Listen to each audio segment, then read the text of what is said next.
My ex-husband demanded to stay at my house for 2 weeks to see the kids he abandoned, but when I told him to get a hotel, he said I was keeping him from his children, and now this deadbeat dad thinks I owe him room and board just because he finally wants to play father. Posted by you/thickstuff8638.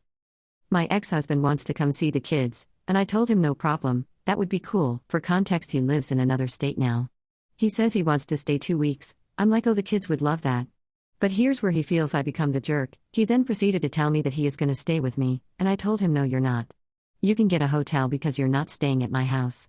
Then he says, so you want me to pay to come out there, pay for a hotel, spend money while I'm out there just to see the kids?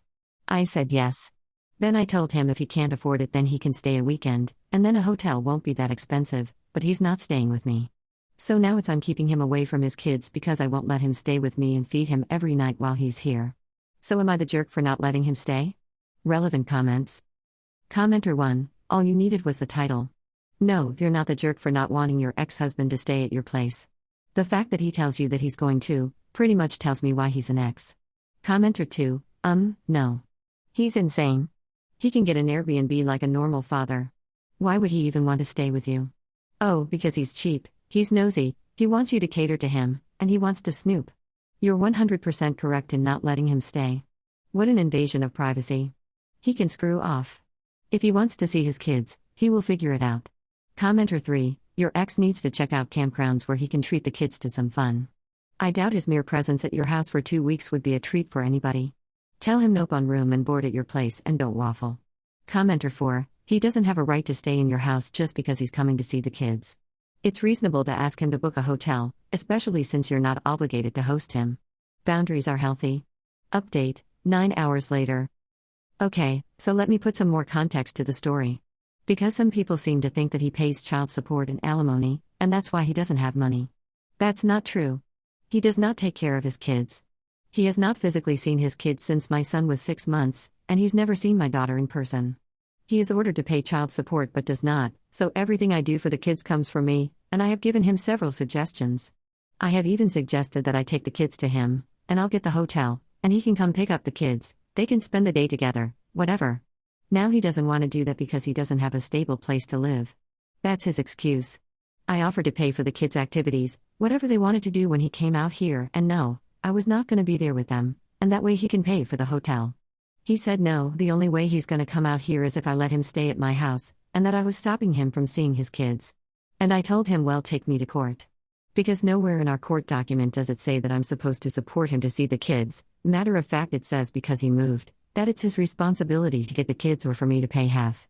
I would let him stay, but I know him, and that 2 weeks is gonna turn into more, and then it's gonna be he just doesn't want to leave his kids. He just wants to stay with me until he gets on his feet, which is the main reason I'm saying no. I would never keep my kids from him. I never talk bad about him. The kids love him, and every time he tells them he's gonna show up he doesn't, and somehow it always becomes my fault. Relevant comments. Commenter 1, general comment, for the sake of children's well-being, parents need to get the heck over themselves and focus solely on helping the children heal and have good and decent role models so the kids can develop, break the cycle, and thrive as adults. Unfortunately, parents and adults play games, try to make each other fail so they can win. Does he have the money? Do you really want him to see the kids? Did you tell the kids all of this? If not, what parts did you exclude? Do you want him to fail and not come to see the kids so you can make him look bad and demean him to the kids so the kids won't ever want to have anything to do with him? We see it a lot where parents are so angry with each other that they will do or say anything to make the other one look bad and alienate the kids from the parent. All the games parents play cause children to be maladjusted, have mental health issues, and many end up perpetuating the cycle.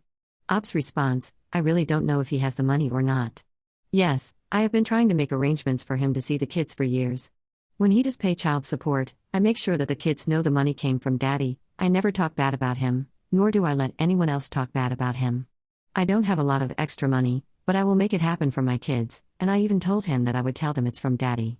But it's his way or no way, and I've been through a lot with him, a lot of bad, and when I say it took a lot of counseling to get me where I am, I protect my peace. Commenter 2, your kids don't know him, how on earth do they love him? Ops response, they know who he is, he's what I call a FaceTime dad. He calls them and talks to them, they know he's their dad. Commenter 3, he doesn't have a stable place to live. As I said before, he won't leave. He is a homosexual and is using his children as leverage to get in your house. Your kids don't love someone they haven't met. They deserve better. Get real with yourself. Commenter 4, document everything. You're doing this correctly. He's using his alimony and child support as an excuse to not be a dad, that's on him. Not you. Keep your boundaries firm, and document everything. Commenter 5, it's not love for him, it's hope for a dad. He keeps taking that hope and stomping on it, and that's the real damage he's doing to those kids.